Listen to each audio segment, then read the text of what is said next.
சுத்தும் கடலுக்கரைய பார்த்து சத்தியமா கோயில் கொண்ட சுப்பையா, எங்க குப்பத்துக்கு குல விளக்கு நீ ஐயா. வாடக்காத்து வீச பார்த்து அலையை எதிர்த்து வலைய போட்டு மீன் பிடிக்கும் தொழில் நடக்குது முத்தையா, கரை மீண்டு வர காவல் உந்தன் வேலையா.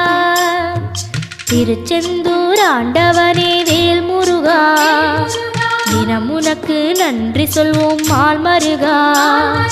திருவடியில் தவம் இருப்போம் திருமுருகா, தீப்பெழுது நலமெனவே வடிவழகா.